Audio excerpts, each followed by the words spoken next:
1800s go. In the 1960s, we had lots of things, birth control and drugs and things like that, that were not open. Remember, the average mom... Thomas Jefferson's not doing like, whoa, I just had like a wild The average mom still had 7 children in 1800, and she was dressed all the way down to here and covered up. So this is not that kind of like sex, drugs, and rock and roll. What this is saying, you know what? The relationship between a man and a woman should be based in part on love. That a goal of a young child, of any person, should be happiness. And this is why Moses was so important. You talk about that relationship. It was a revolution.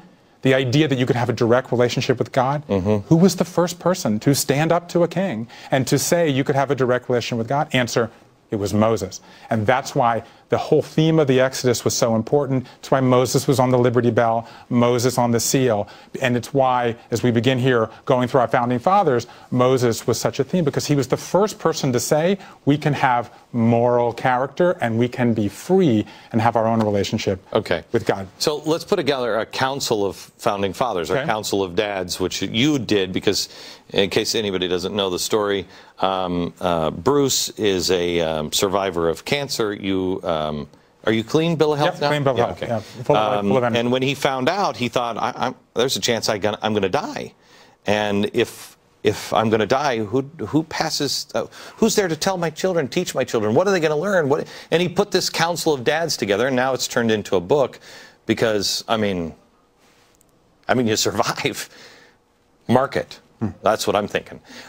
You go and you learn from that experience, and then you share it with others.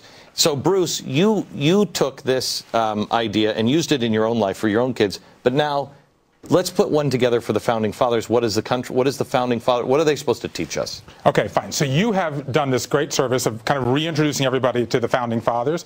And so I've now gone through all the books and the letters here. And what I have is we're going to have a little. You're the Johnny Carson of the founding fathers, so I'm going to be your Ed McMahon here. Yes. We've got a line here. You're going to get a test today, Professor. Yes, sir. Okay, fine. So the first in our Council of Founding Fathers, the piece of wisdom is honesty is the best policy. Founding father? Founding father. Abraham Lincoln. No. George Washington. Older, exactly. No, I actually heard somebody respond, my favorite founding father is Abraham Lincoln. So the thing about Washington is, by the way, you're right, point. Do we have a ding here from the...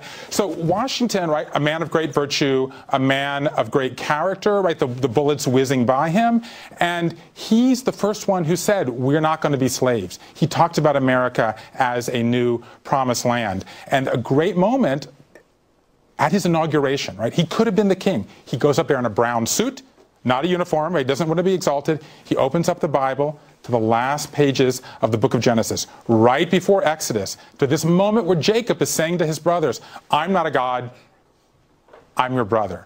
That was the message that Washington gave at his inauguration. I'm not a king, I'm just your brother. That is an amazing, I mean, I can't imagine a politician saying that today and meaning it.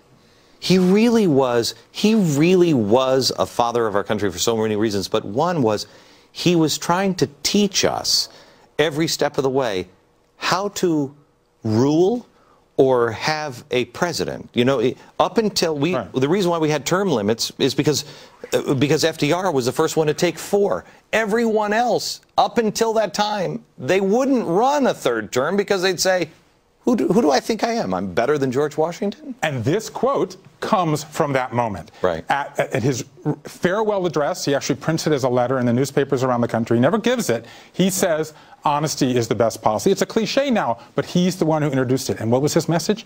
We want to run our public affairs as we run our private affairs. Whew. Exactly. You don't want to think about that now. Now that would be... But he's saying honesty is the best policy. Okay, fine, you got a point. Number 2. Avoid extremes.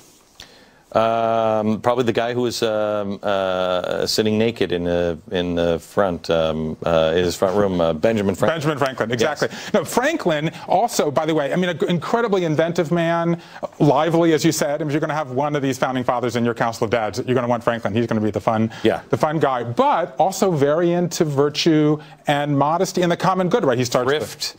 penny saved, penny earned. Ounce of prevention is worth a pound of cure. Yeah. And he writes when he's 22 years old, 13 virtues he's going to try to follow every day, including temperance, don't eat too much, don't drink too much, resolution, work hard, and moderation.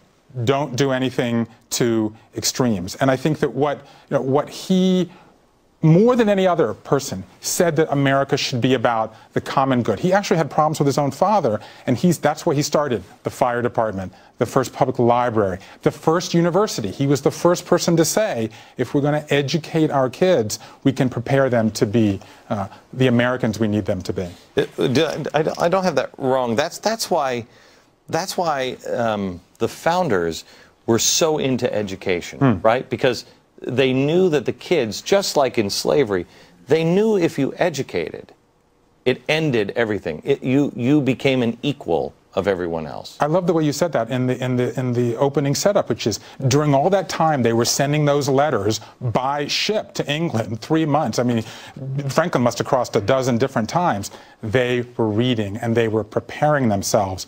They were creating this revolution, as you said, at the dining room table. Okay, back in just a second.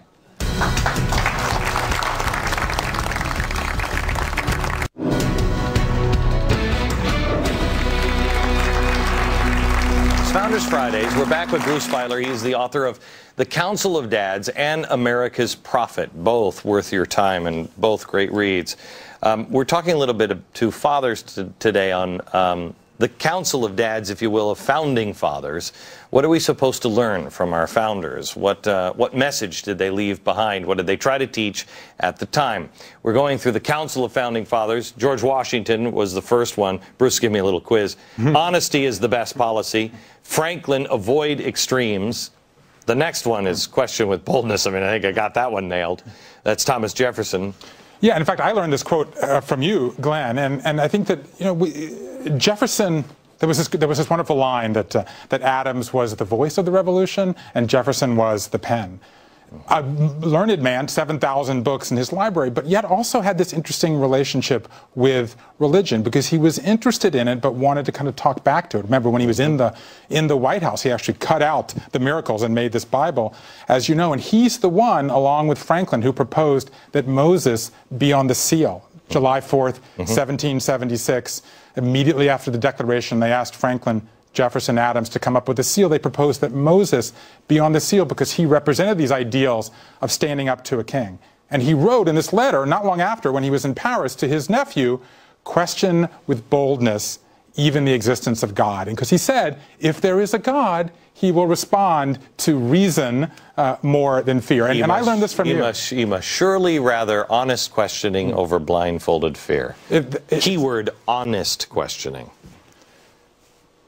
Have to have faith in your life, but it's okay to bring reason. You don't have to leave yourself behind. Okay, so now they're going to get harder. We've got the easy ones out of the way to build up your confidence. Who's left? We've got George Whitefield and John Adams. They could go either way. I'm going to go John Adams. Or Fight the Good Fight? Yeah. Ooh. Sorry. More work needed, Professor. No, Fight the Good Fight, this is actually a Whitefield quote. I mean, Whitefield, an amazing figure. You have done such a service to the head to bring him to life. I mean, in 1776, more famous than Washington. Anybody, we took a poll of this audience in 1776, who you want to have dinner with? Whitefield would have won the answer. And he, incredibly charismatic. There's a wonderful story of Franklin going to hear him. 6,000 people. He's got copper, silver, and gold in his pocket. He starts off, I'm not giving him nothing. He keeps talking, oh man, I'm going to give him some of that copper. Another stroke, ooh, silver. By the end, dumping the whole pocket, the copper, the silver, and the gold. And this is fight the good fight of faith. That's what it's about. And fight the good fight, I guess, because that's why I said it was kind of tough. Because Whitefield, I mean, he took rocks to the head. They urinated on him during some of his sermons. People would climb a tree behind because nobody would let him into church, and people would actually urinate on him, and he kept going. I mean, he's amazing. Nobody talking about him until you have started talking about it. It's a great story. I grew up in Savannah, an orphanage still there. The symbol of that orphanage, the burning bush. Because he said, America's the burning bush. God could have chosen a great cedar to speak through, he chose a burning bush. America is the burning bush, and we are all Moses. Love it. So that leaves, for the last one, dare to read, think, speak, and write. That's John Adams. I think that's John Adams. That's the... Yes, I'm that good. You could get into college with that kind of reasoning. And but this, I think, is that message that you said earlier, which is to learn. And you know what Adams said was, knowledge will prevent us from being slaves. That he knew, if you learned, that was going to be the way that we could defeat them. Is we're going to use our minds as well as our bodies. May I ask you a question?